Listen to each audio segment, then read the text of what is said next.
Saishwaraya Vidmahe Satya Devaya Dhimahi. Om Sai Ram. Sri Sathya Sai ParabrahmaNe Namaha. Tapovanam Sri Sai Satcharitra Parayanam Chapter 15. I am aware of the past, the present and future of everyone.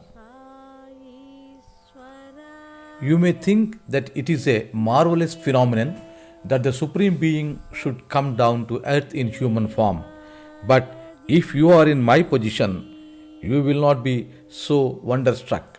I am fully aware of the past, the present and the future of every one of you. That is why I do not get overwhelmed with pity. Not that I do not have compassion and love. My heart is certainly not made of stone. But if you shut the door of your heart, how can the waves of my sweet love penetrate beyond? You shed tears and say, Swami, I am blind. I yearn to see your divine form. Doesn't my distress melt your heart? When you see a blind person's misery, your hearts are moved. Does not my heart too feel pity? But as I know the entire background, including the distressed person's early lives, my response is naturally different. If you too come to know of things that are known to me, your reaction to that person's agony will also be different.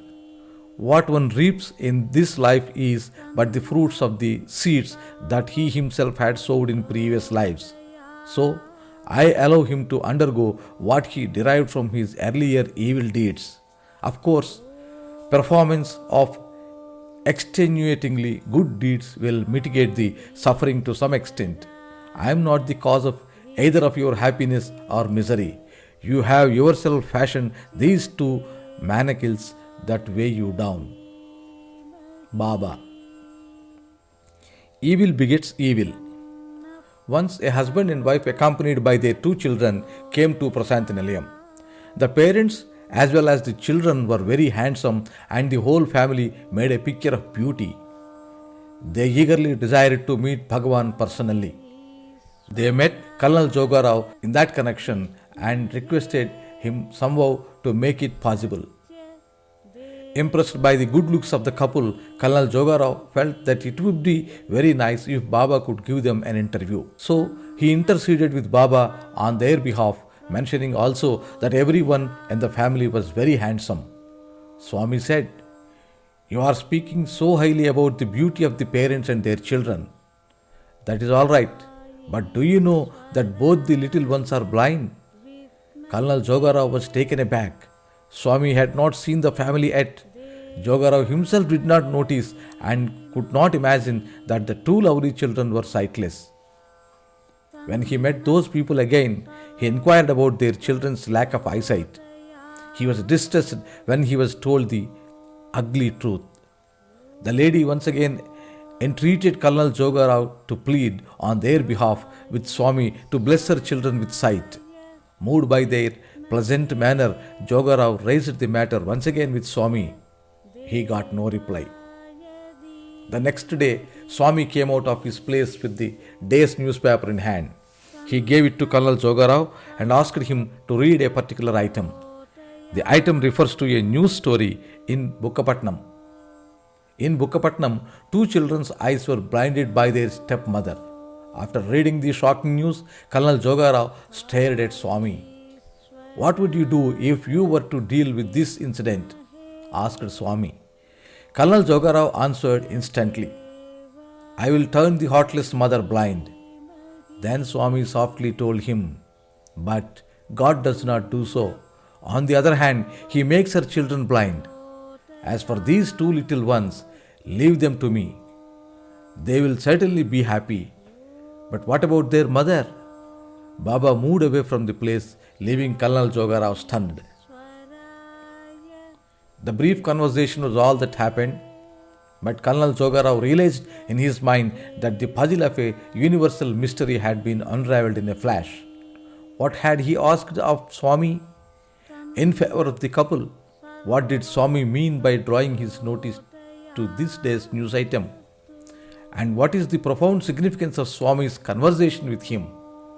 Evidently, Swami did not wish to reveal anything directly to the unfortunate mother and add to her mental anguish.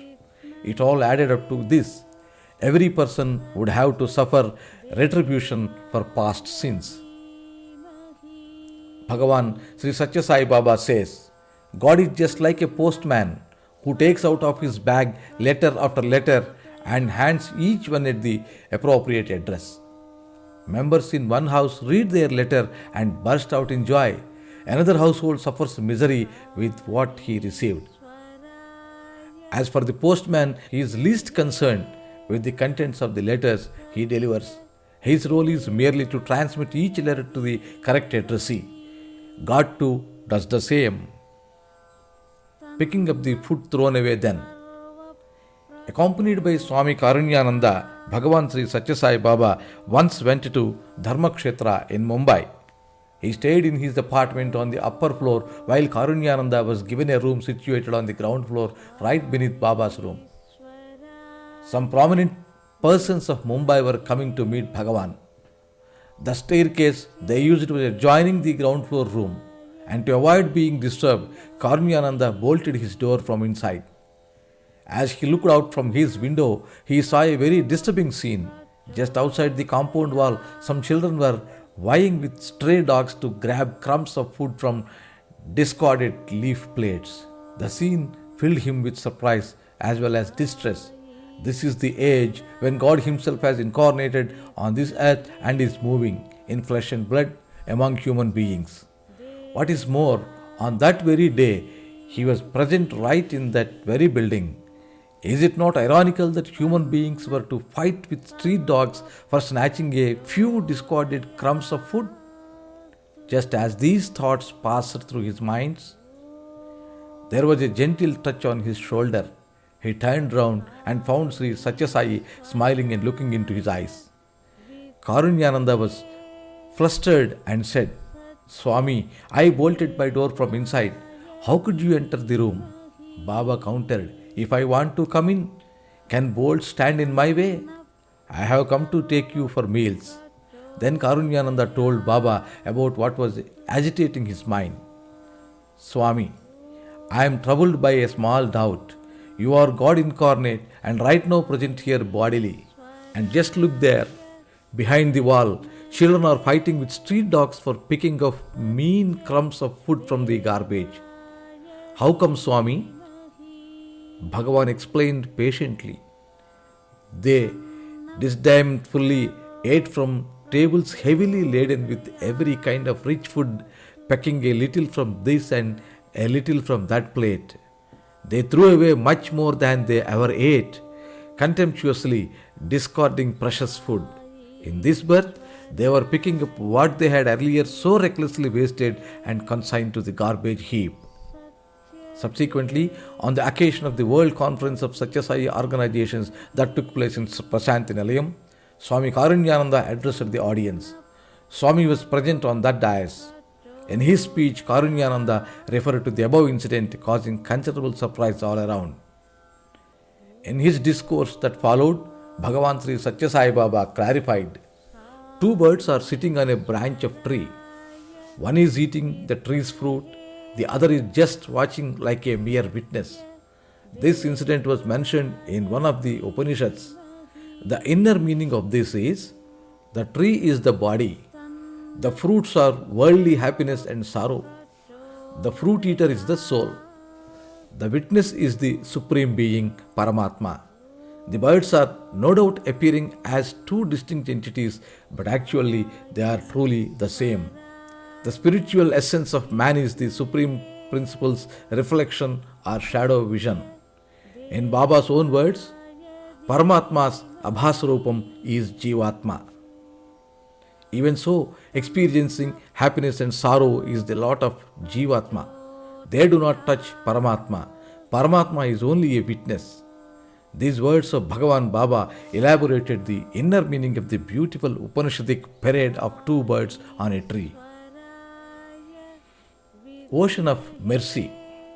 Despite all that has been stated earlier about past deeds engendering either retribution or reward in the present life, it is a fact that if Bhagavan wills to shower mercy and compassion, his kindness knows no limits.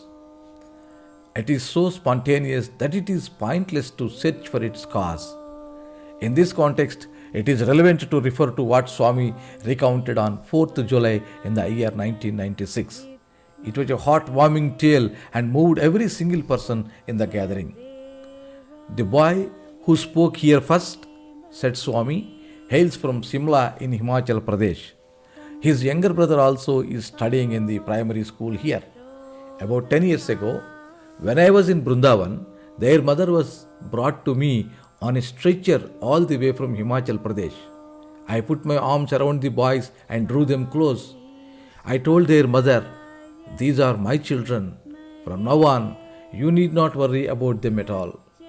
She too gave her word to Swami, "Sai Mata, I am entrusting my sons to you," and they breathed her last. I brought the boys here and enrolled them in the primary school. From that day right up to this day, they never shed a tear. Their mother passed away. Their father comes but rarely. Everybody left them to Swami's care. After all, Swami himself is looking after them. That is exactly what Sharanagati means. Total surrender. I see these boys morning and evening every day and inquire about their welfare. They never experience, even for a moment, the misery of losing their mother.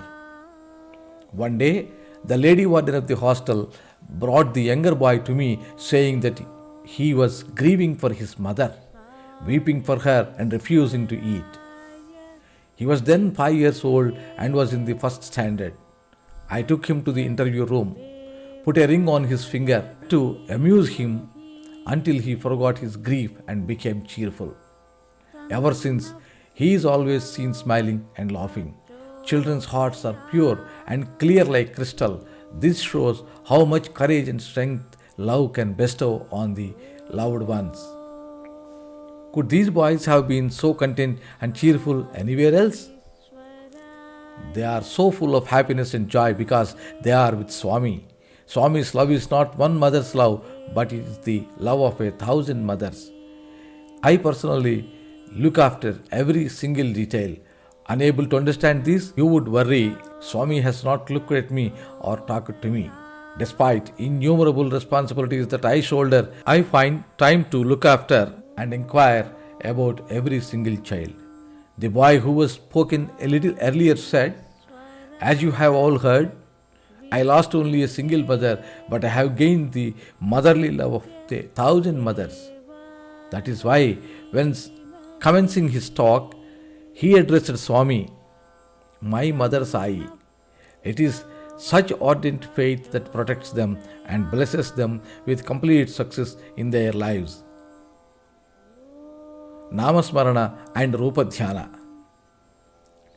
For 8 long years, a foreign devotee at Prasanthi Nilayam had been confined to a wheelchair for he had lost use of his legs. Nevertheless, a pleasant smile was always lighting up the brave man's face. Prior to his affliction, he used to exercise and actively participate in sports and games. But fate forced him into this dependence on the wheelchair. Once several visitors from his native land were sitting together in an audience hall. Swami invited all of them into the interview room. Since this handicapped person was tied down to his wheelchair and was also at a different place, he could not move in along with the group who had rushed into the interview room. He too was from the same country. Should not Swami have called him as well? He was wondering and eagerly looking towards Swami. Meanwhile, Swami had already passed him by and went ahead a little further. But suddenly he turned back and called out to him, "Oh, you also go inside." He was thrilled and began propelling his chair towards the room. The ever compassionate Bhagawan ordered him, "Not like that. Get up and go walking." The poor man was shocked. He stopped, nevertheless, and tried painfully to get out of his chair. Laboriously, he freed himself stumbled a little but soon pulled himself together. He broke down, unable to control his spasms of weeping.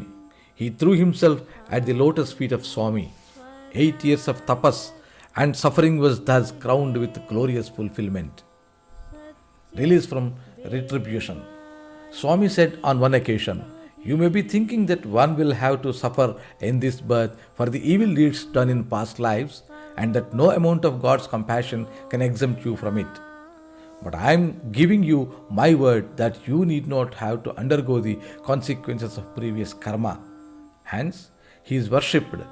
Sarva Papa Kshaikaraaya Namaha. True enough, look at all those who are suffering from disease and have gathered in Puttaparthi, sitting and waiting for Baba. They have totally surrendered themselves at Swami's lotus feet. Having left all their cares in the hands of Swami, they do not seem to be suffering at all. If they were somewhere else, the entity of their lives would be made them miserable. They could have been experiencing the agony of hell. Here, as they wait looking forward to the supreme happiness of having Swami's darshan, they suffer not. They are lost in anticipation, and during darshan they are transported to heavenly bliss. They forgot themselves, lost to their plans and aches.